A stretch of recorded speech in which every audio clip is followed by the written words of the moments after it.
రోడ్డుపై బీజేపీ నేత ఎన్వీఎస్ఎస్ ప్రభాకర్ ఆధ్వర్యంలో ధర్నా నిర్వహించారు. సీఎం రేవంత్ రెడ్డి ఉప్పల్కి వచ్చి వెళ్లినా కొత్త పథకాలేవీ ప్రకటించలేదని విమర్శించారు. ప్రజలు ఆశించిన ప్రభుత్వ డిగ్రీ కాలేజీకి స్థలం కేటాయించలేదని చెప్పారు.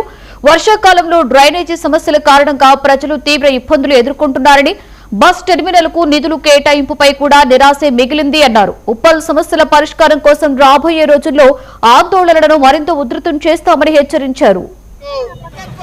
వచ్చారు వెళ్ళారు. ఉప్పల్ నియోజకవర్గ ప్రజలకి మాత్రం ఒరిగింది ఏమీ లేదు. గతంలో ఆయన ఇక్కడ పార్లమెంట్ సభ్యుడిగా కూడా ఉన్నారు. వస్తున్నాడంటే 1000 కళ్ళతో ప్రజలందరూ కూడా నిధులు మంజూరు చేస్తారని, కొత్త పథకాలు ప్రకటిస్తారని, శాశ్వతంగా ఉన్న సమస్యలకి పరిష్కారం చూపిస్తారని భావించారు. కానీ ముఖ్యమంత్రి వచ్చాడు వెళ్ళాడు, నియోజకవర్గంలో ప్రజానికం మాత్రం ఒరిగింది ఏమీ లేదని చెప్పని భారతీయ జనతా పార్టీ తీవ్రంగా ఆరోపిస్తా ఉన్నది.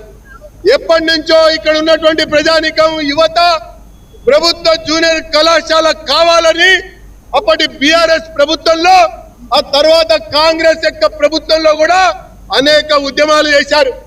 ముఖ్యమంత్రి వచ్చాడు, కనీసం ప్రభుత్వ జూనియర్ కళాశాల గురించి మాట కూడా మాట్లాడకుండా వెళ్ళటం యువతని నిరాశపరిచిందని చెప్పని నేను ప్రకటిస్తా ఉన్నా. మరి దాంతో పాటు తాత్కాలిక అద్దె భవనంలో మరి డిగ్రీ కళాశాల ఎప్పటి నుంచో నడుస్తుంటే దానికి భూమి కేటాయిస్తారని, దానికి నిధులు మంజూరు చేసి భవన నిర్మాణం చేపడతారని చెప్పని ఆశించాం. అది కూడా ఆ రకంగానే నిరాశకి గురి చేసినటువంటి వ్యక్తి ఈ ముఖ్యమంత్రి అని చెప్పని నేను పేర్కొంటా ఉన్నా.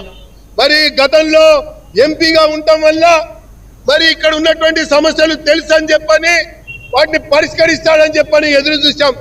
మరి ఉప్పల్ నియోజకవర్గం మొత్తం కూడా అనేక బస్తీలలో